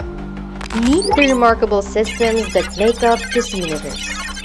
TRIMS, Travel Information Management System. BIGAY, Budget Information in Government Annual Investment System. DTMS, Document Tracking and Monitoring System. PIMS, Procurement and Inventory Management System. IAMPON, Innovative Tools Designed for Actionable Outcomes. HRMIS, Streamlining Human Resource Processes like never before. This is more than just systems. This is a reflection of our commitment to the mission of the National Authority for Childcare. Through the NACC Universe, we integrate technology to amplify the impact of our mission. As an agency, we are dedicated to protect children, empower families, and ensure that every Filipino child grows up in a nurturing, loving, and secure environment. Together, we are strengthening childcare services, expediting processes, and building a brighter future for our nation's children. Today, we proudly launch the NACC Universe, building bridges, solving problems, and transforming lives for a stronger nation.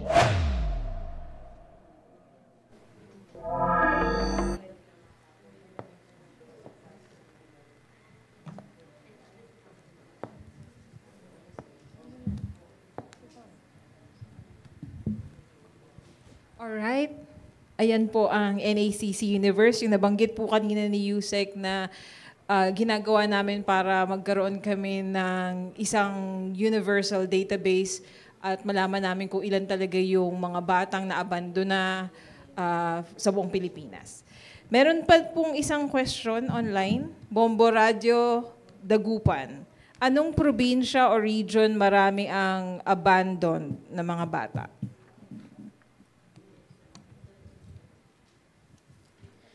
Okay, so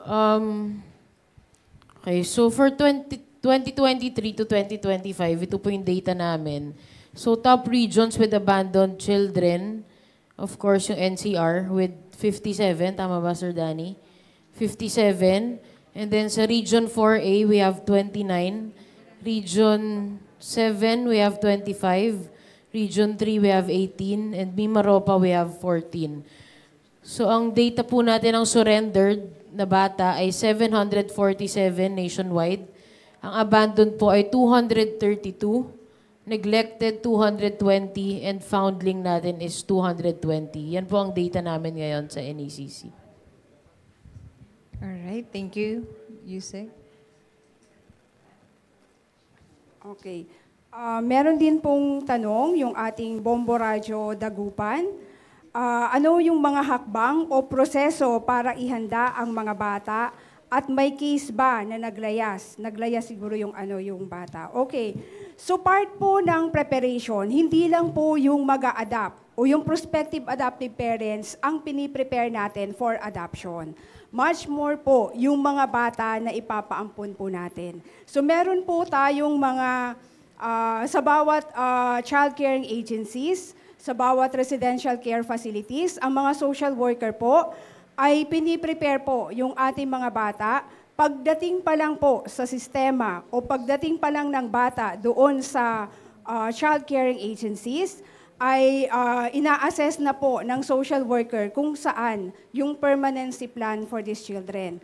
At kung sa kanilang assessment po ay for adoption itong bata, katuwang po yung bata sa pag-aasikaso ng kanilang papeles. Sinasabi po, depende po sa edad at maturity ng bata, kailangan pong ipaalam natin sa kanila kung sila po ay for adoption. Kasi nakalagay po sa batas na kailangan po before the child turns 13 years old, kailangan po maipaalam sa kanya yung kanyang history. Okay, yung kanyang adoption story. Paano siya napunta sa child caring agency? Ano yung proseso na pagdadaanan niya sa legal adoption? Kapag na-match na po siya, isasabihin din po sa kanya, ipapakilala sa kanya yung kanyang prospective adoptive parents. So meron pong bago pa po physically makuha ng prospective adoptive parents yung bata sa child caring agencies, meron na pong mga pre-placement preparation na ginagawa. So depende po sa bata, meron po na bumibisita muna para po kumbaga magkaroon muna ng camaraderie or rapport o makilala. Meron din pong online na muna via Zoom or Google Meet, magkita po yung bata. Both po ito sa domestic or intercountry. Dahil po sa intercountry, yung adoptive parents po ay nasa abroad, so pinapayagan po natin na magkaroon sila ng mga online meeting para po pagdating ng adoptive parents dito sa Pilipinas, at least meron na po silang in a way na develop na relationship. Nakilala na ng bata kung sino yung kanyang prospective adoptive parents.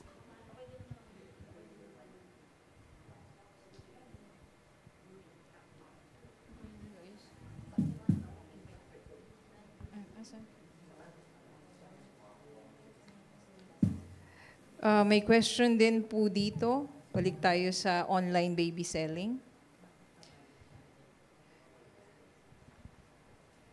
Bakit pabalik-balik yung ganitong insidente at bakit nakakagawa pa rin sila ng bagong accounts?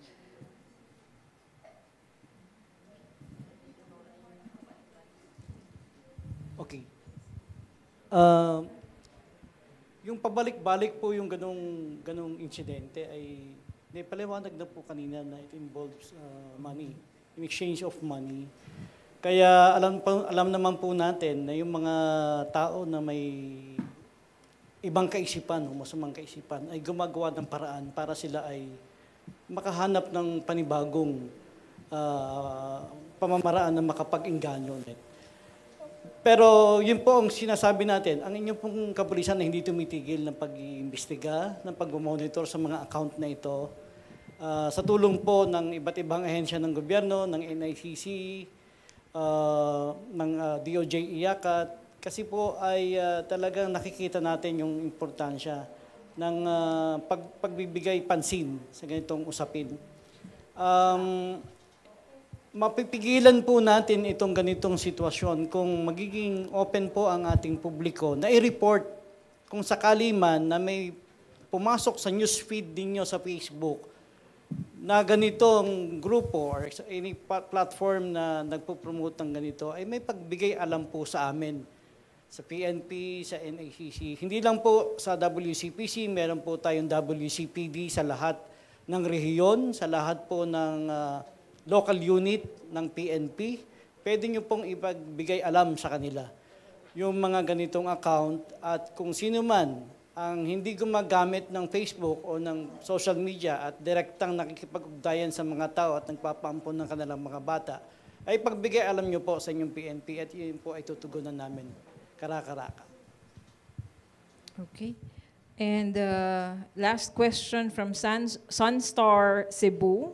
May I know how is the investigation of illegal adoption in Cebu and Central Visayas? How many are NACC currently looking into, and how many cases so far in Cebu, Bohol, and the whole of Central Visayas? So, bilang kasagutan po dito sa tanong na to, ang CICC po ang nakakapag-track ng digital footprints ng mga ito. So, we will inquire and we'll get back to you regarding this question.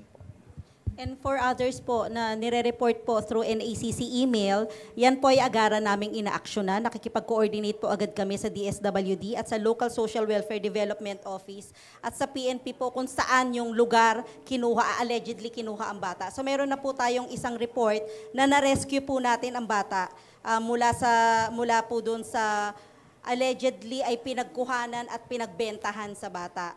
Meron din ho tayong mga ilan na mga last week lang po mga inaksyonan natin. Yung iba po may malicious intent na sinusumbong yung kanilang mga kapitbahay. So pag nakita po natin na meron namang birth certificate, meron naman pong testimony ang Local Social Welfare Development Office na anak talaga nila yon, yan po ay nakikase close naman po natin. Pero lahat po ng mga idinudulog sa NACC, yan po ay agaran nating inaaksyonan at yun naman pong mga kinakailangan ng pag-rescue ng bata o makasuhan ng perpetrator, yan po ay nakikipag-ugnayan po tayo sa ating PNP para po dyan. Karagdagang tugon po dun. Meron po tayo isang operation sa PRO 6. May nahuli po tayong dalawang suspect doon at we were able to rescue one victim. Doon sa Cebu po ay meron po tayong field unit doon na nag-iimbestiga din. Hindi po natin pinagbabawalang bahala na sa buong bansa ay may mga gantong aktibidades na ginagawa. Ang kailangan lang po talaga natin ay ipagbigay alam sa amin yung anumang impormasyon na makakatulong sa pag-iimbestiga at sa pagtutugis sa mga persons o mga personalities involved. Ang aming pong panawagan ay wag na po sana tayong mag-engage sa illegal adoption. Hindi po kayo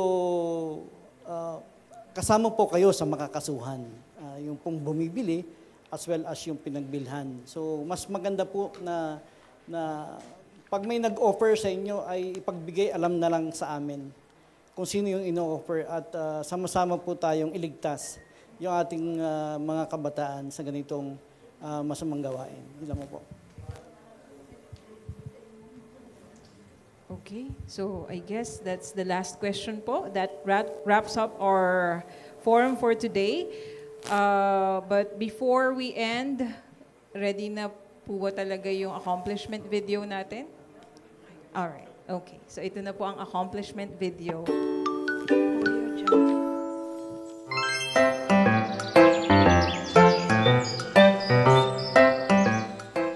Hi everyone! everyone! Let's go back to the beginning. Do you remember how the NACC started? In 2022, thanks to Republic Act 11642 or the Domestic Administrative Adoption and Alternative Child Care Act, the NACC was born. And we're not just any agency. We're the central authority for all matters related to adoption and alternative child care. So what makes NACC different? Let's break it down. First, it's simpler. We're a one-stop shop and we handle everything under one roof.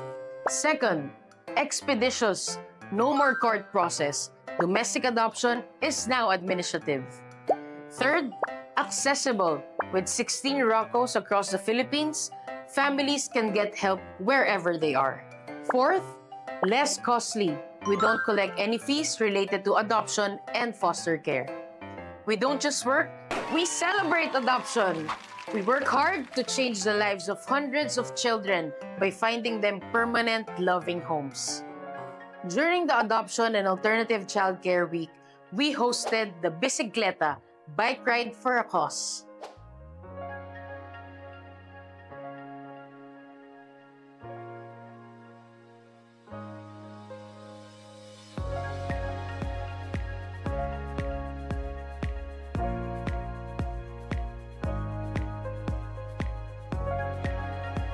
We organize adoption forums in 20 major malls nationwide.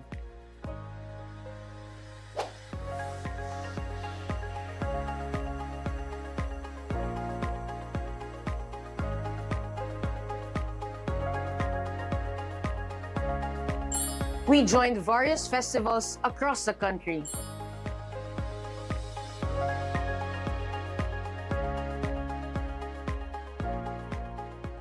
And who could forget our Proud Ampon campaign? Anak, magulang, pamilya, ordinaryo, pero natatangi. Proud Ampon! And on our 3rd anniversary, we had even more reasons to smile as we gathered our NACC family and strengthened our fight against illegal adoption. And we witnessed history as we cheered and welcomed new leaders for our Naksaya family. We also launched the Bawal Bumili ng Bata campaign to end child exploitation through baby selling, whether online or in person. But wait, there's more. We're also building a League of Ampon Heroes. At the first NACC National Congress on Adoption and Alternative Child Care, we partnered with 89 LGUs. Plus, we welcomed global partners in inter-country adoption through the 2023 Global Consultation. And we look forward to expanding participation in the 2025 gathering. The Philippines also co-organized the Asian Regional Workshop on the 1993 Adoption Convention with the Hague Permanent Bureau last March. Now, let's talk about the heart of it all, families. On inter-country adoption, 339 children were entrusted to families in 16 countries, and 154 were issued with decrees of adoption. Through our U.S. hosting program, we had 25 children participate. Now, 21 are ongoing adoption process. For domestic adoption, 1,069 children were declared legally available for adoption, and 85 CBRA cases were granted. 101 court-withdrawn petitions were approved, and 123 are still under review. On foster care, 1,108 children are in the care of 927 licensed foster parents. And we are also developing the Kaya Ko program for children who are no longer eligible for adoption. Caring for kids takes trained hearts, so we made sure our people are trained to be better. And we're going digital by creating systems that will allow us to serve you better. Whew. There's a lot of work, but more work means more hands. So we grew even more. We now have 4 new divisions to support services and spread our mission far and wide. Our Standards, Accreditation, and Monitoring Division has since conducted trainings nationwide to strengthen social work agencies' capacity to manage cases of children going through adoption, foster care, and other alternative childcare arrangements. Childcare doesn't stop at adoption. We also have a responsibility to help create programs and policies to protect children too. So here's what we have done so far.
And now, we have finally convened the NACC Council as a policy-making body. So what did we discover? The NACC is here to make every child's right to a loving family a reality.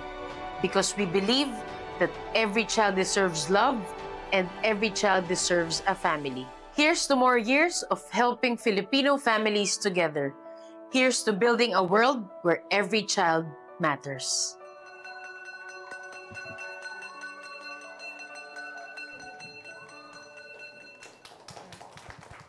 Ayan po.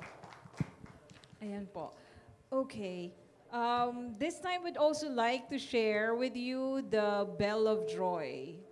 This is a tradition that we do here in NACC to celebrate a child's entrustment to a forever and loving family. So I'd like to call on NACC Assistant Secretary for Operations and Services, Rowena Macalintal, to give us an overview of the Bell of Joy. So nung na-transfer po sa NACC ang function ng domestic adoption from the DSWD in 2023, nung kasagsagan po ng pag-upo ni Yusek Janela bilang Undersecretary ng NACC, ginawa po naming tradisyon dito sa NACC, yung pagre-ring po ng Bell of Joy, kada meron po tayong bata na nai-issuehan ng Order of Adoption o kaya Certificate of Finality for domestic adoption, o di kaya po kapag po may mga bata po tayo na bound for intercountry adoption, nagpi-pre-departure visit po sila dito sa NACC bago sila tumuloy sa kanilang flight papunta sa ibang bansa.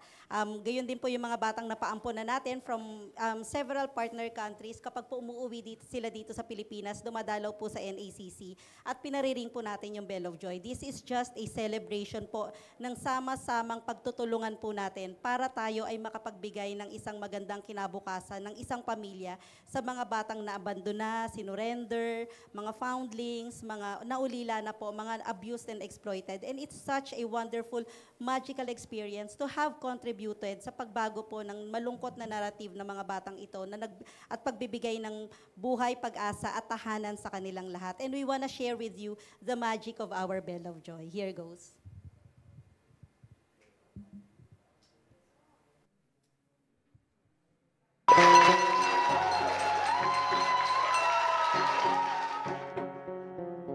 Come stop your crying, it'll be alright. Just take my hand, hold it tight. I will protect you from all around you. I will be here, don't you cry.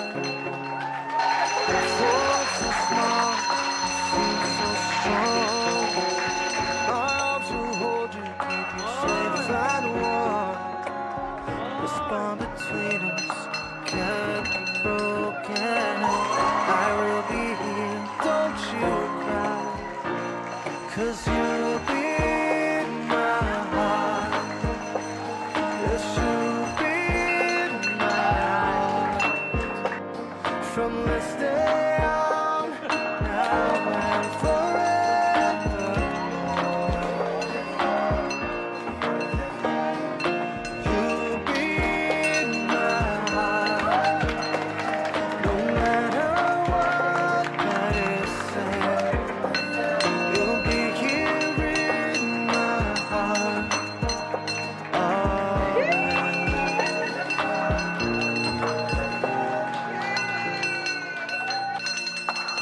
Why can't they understand the way we feel?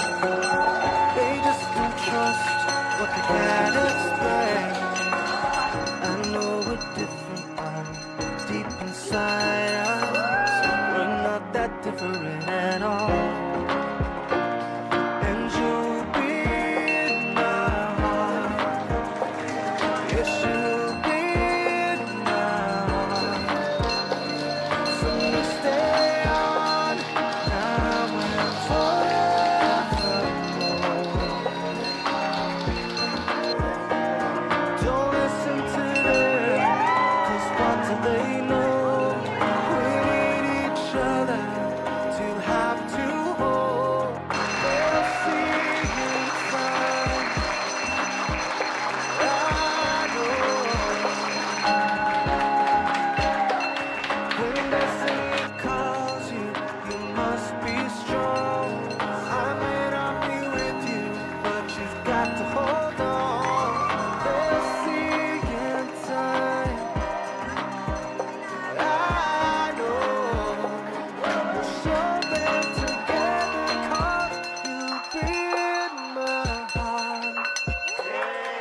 to be in my heart from this day on, now and forever.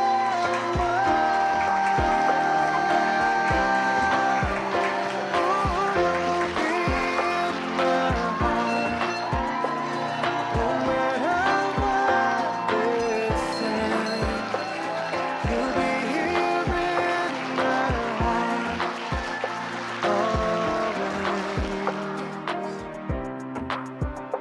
always. I'll be with you. I'll be there for you always, always and always. Just look over your shoulder. Just look over your shoulder. Just look over your shoulder. I'll be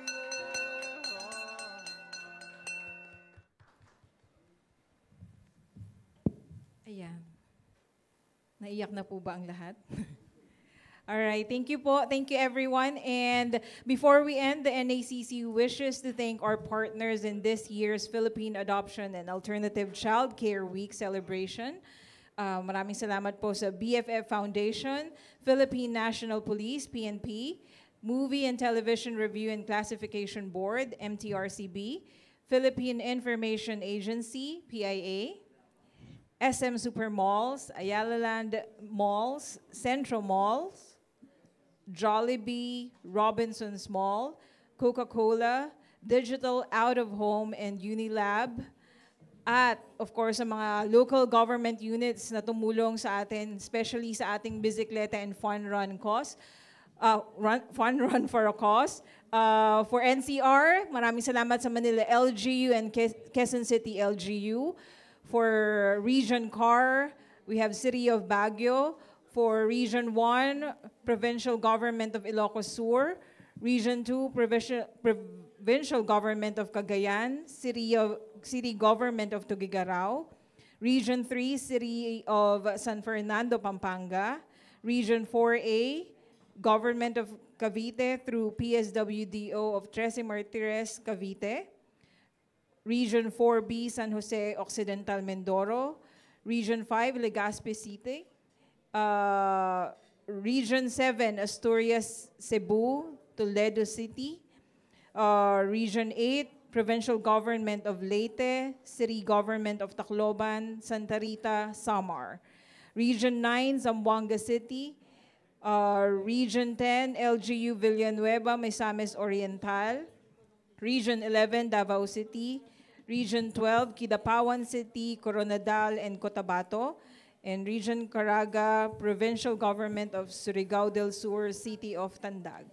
Maraming salamat po uli sa mga sumusuporta sa NACC. And that ends our press conference for the Philippine Adoption and Alternative Child Care Week 2025 nationwide celebration and the updates on adoption and alternative child care and NACC's campaign against online baby selling. Thank you everyone for joining us. And please continue to help us create a positive environment for adoption and alternative child care and help us stop illegal adoption. So ngayon po, isa po sa tradisyon namin, of course, ang photo op. So dito na lang po, pwede na po kayong dyan sa pwesto nyo, tapos yung mga panelists na lang natin ang pupunta dito. And then, magpa-proud ampon po tayo.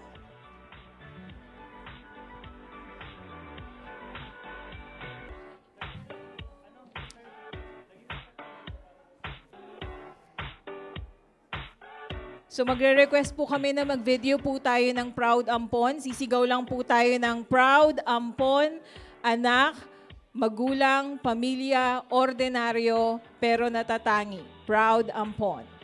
Pwede po ba nating i-flash dito sa screen yung sasabihin?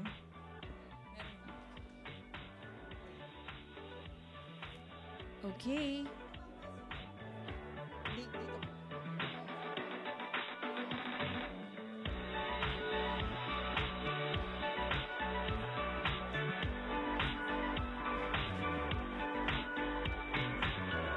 Kasama ang lahat ng cameraman.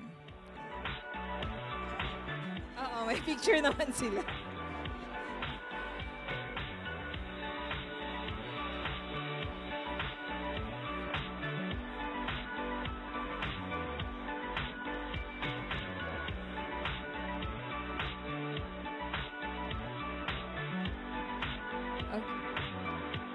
Okay?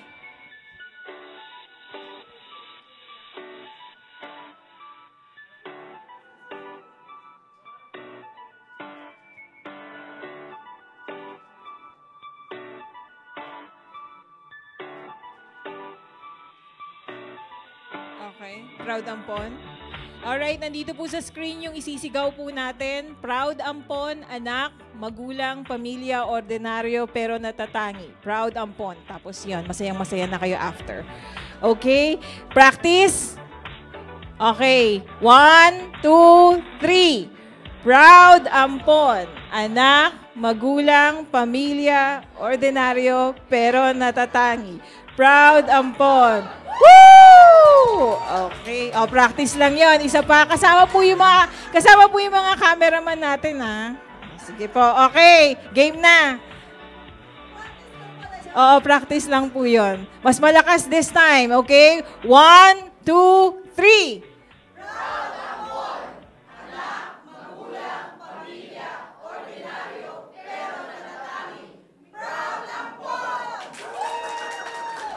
Okay, galing.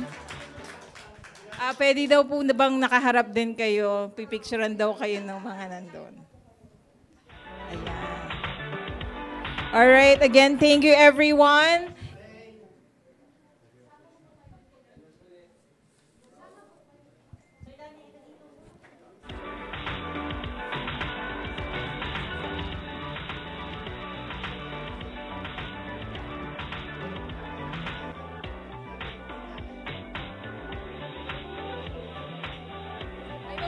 Magpa-proud ampon uli. Okay, proud ampon daw uli. Alright. Okay na? 1, 2, 3. Hala, ulit. Okay, sige. Ako na. Sige, sasabayan ko kayo. Okay, 1, 2, 3. Proud Ampon, anak, magulang, pamilya, ordinaryo, pero natatangi. Proud Ampon! Alright. Thank you, everyone. Pwede po muna tayong kumain bago tayo magsialisan.